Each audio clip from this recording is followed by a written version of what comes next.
in this video, I'm going to tell you about 3 global opportunities for people in tech. Now, the third one is going to blow your mind, right? So you want to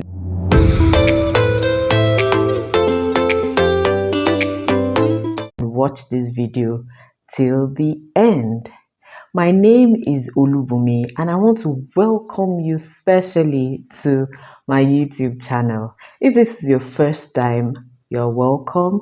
Please subscribe and click on the notification bell so that you'll be aware of every time I post a new video. And if you watch this video to the end and you like what you heard, please like the video and also share. You never know who needs the information that I'm going to share in the video. Okay, so like I said, we're going to be talking about 3 global opportunities for people in tech. But before then, I want to tell you about some changes that I have incorporated into the channel. As you all know, the channel is still new. This is like my 3rd or 4th major video. The only other things I've shared are shorts that I just shared and all.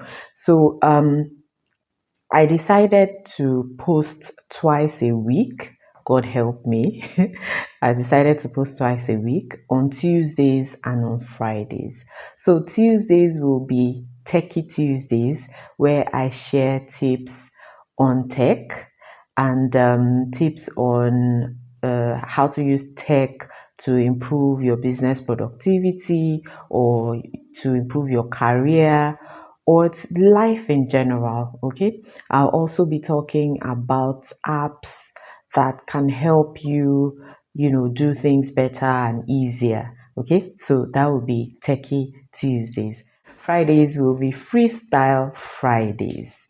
Okay, Freestyle Fridays. And what will we be doing on Fridays? We're going to be talking about almost anything.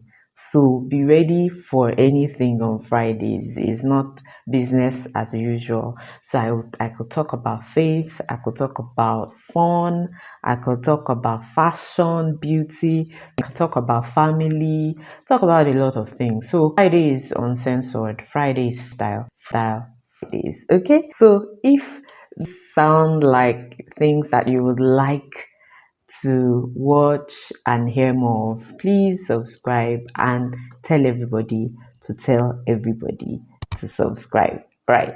Okay, so let's get into today's video. So 3 global opportunities for people in tech. Just last week, it was the day, International Day of the Girl Child. And I want everybody who has a girl child to try and encourage them to be whatever they want to be. Encourage your girl child to be whatever she wants to be. If she wants to be a scientist, please encourage her. If she wants to be a fashionista, please encourage her to study and become whatever she wants to be. If she wants to be in tech, oh please, by all means, encourage her, right? Why? Because we need all the female that we can get in tech. Is not balanced at all. There are so many males and very few females. So we need a lot more females in tech, and it's not so difficult. Like I said in my last video, you don't have to code to be in tech. There are so many tech careers that don't require coding. They don't require to be a software engineer. They don't require you to be a front end, back end, full stack, full circle, whatever. So you can be a business analyst. You can be a data scientist. You can be a product manager, product owner. You can be a no code web designer. So many things like that. Okay, so let's talk about these opportunities. Now, the first opportunity that I'm going to talk about is grants and investments.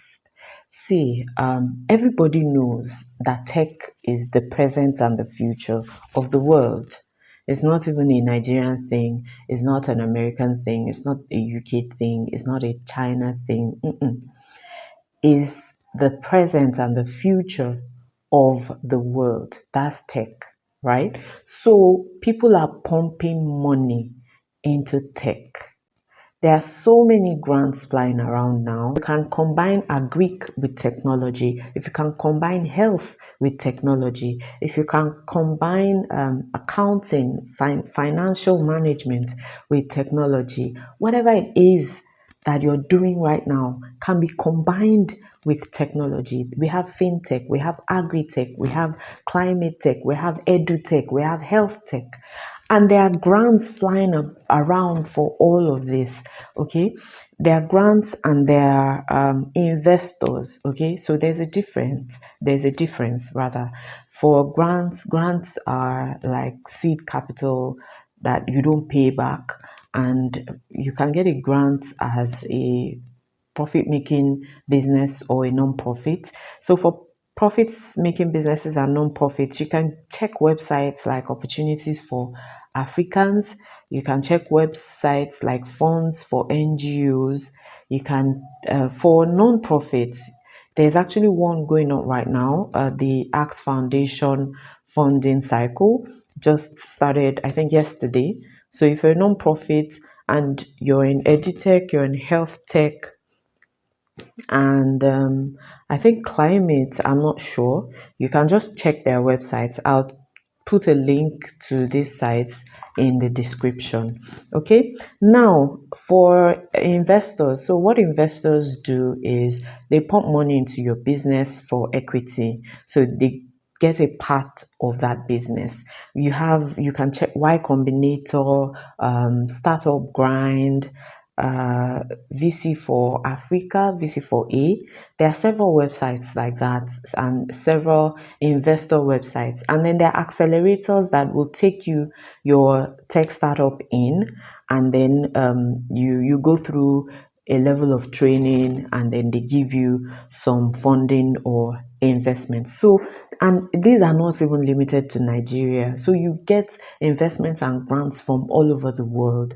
So if you are someone that is interested in starting a tech business, I think this should encourage you to do so. Okay, so let's move on to the second one. The second one is remote work.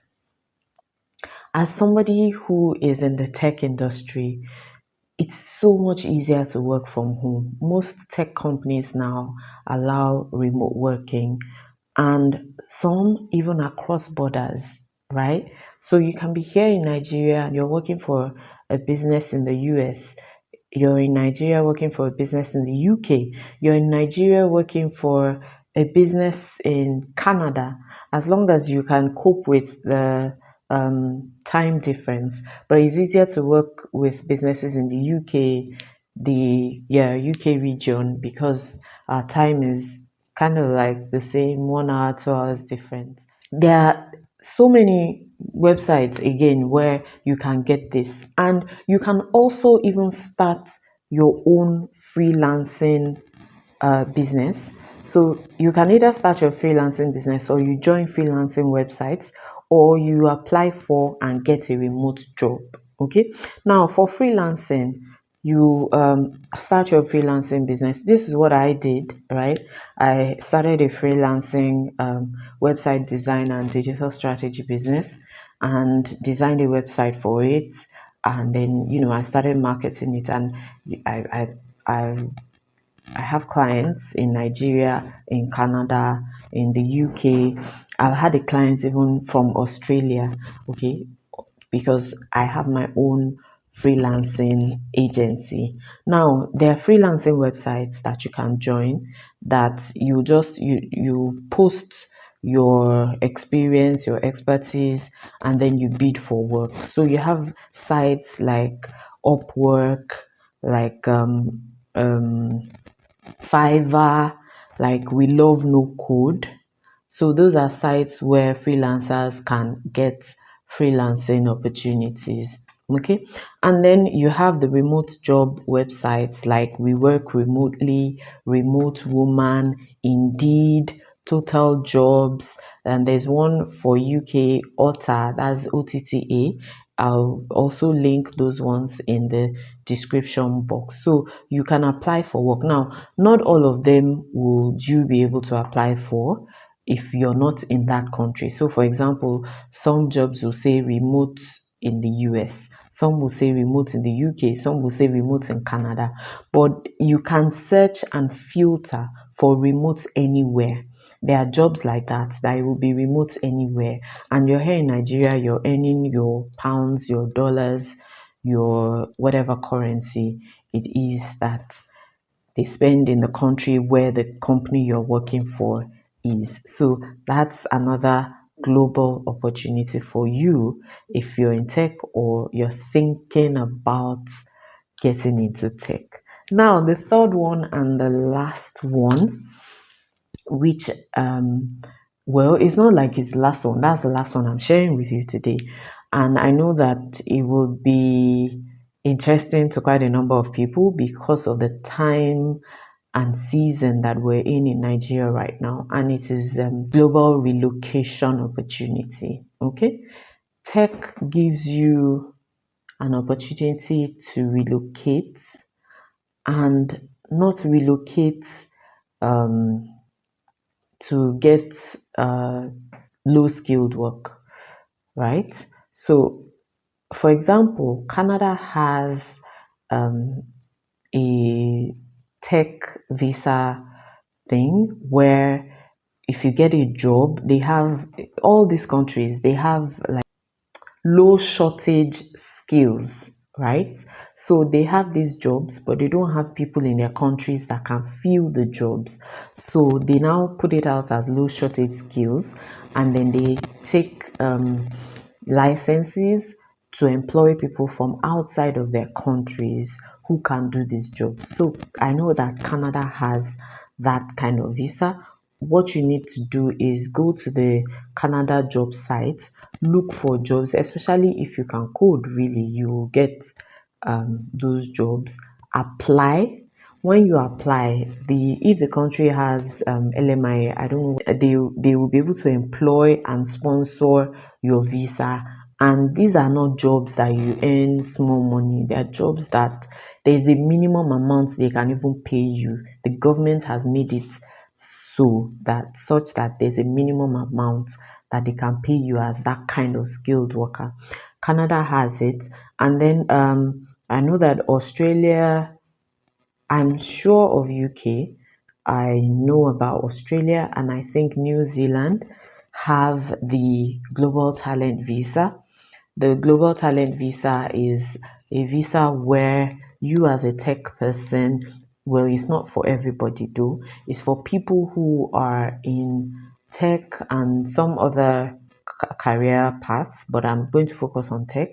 And they are not just working their 9 to 5, they are also doing a lot for their community.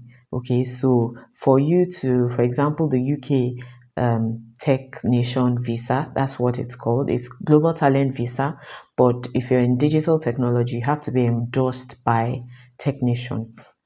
Now, the technician endorsement, for you to get endorsed, you have to have a body of evidences, up to 10 evidences that you're a leader in the tech sector or you're a promising leader in the tech sector. You've been in the tech sector for either 1 to 5 years or above 5 years. You've won awards, you've been nominated for awards, you're someone who participates in mentoring other people, you have spoken at high level tech events. So if you're looking at things like that, and I will still talk about this deeper in subsequent videos, but I just wanted to give you an overview of the fact that there are opportunities, and this is an opportunity. It's not only care work or student visa that can take you out of this nation legitimately. This is even like something that you have 5 years visa, that's the UK one, and then after 5 years, you can apply for indefinite leave to remain, which is like permanent residency. And if you have your ILR for a year, you can apply for citizenship of the UK. That all of this is like within 7 years. Okay, so it's a very great opportunity. If you're already in tech, what you need to do now is to start getting visible. And this is something that I've been saying for years. People need to start getting visible. It's not enough that you're doing the work. Who is saying what you're doing? Let people see. You're not like being frivolous or something, but people that even need you, they need to see you before they can have access to you. So you need to put yourself out there, and this is where I can come in as a digital strategist and as a web designer. If you need a personal website, a freelancing website, a business website to showcase what you're doing, you can just send me a DM on Instagram. I am at Olubumi says on Instagram. Send me a DM on Instagram and we'll take it from there. We'll work out a strategy for you, especially if you're in tech and you're thinking of taking up one or more of these global opportunities that I've just spoken about. Okay, so I've come to the end of today's video. I hope that you enjoyed it. I hope that you were able to learn one or two things, and I hope that I've been able to convince you and not confuse you that being in tech is a big deal, right? I know that not everybody will be able to end up working in tech, but if it's something that catches your fancy, by all means go for it. If you need someone to talk to, you can buzz me. Again, Olubumi says at Olubumi says on Instagram. So till Friday, when I come with a freestyle video, I don't know what I'm going to be talking about on Friday yet, but see you and take care. Bye.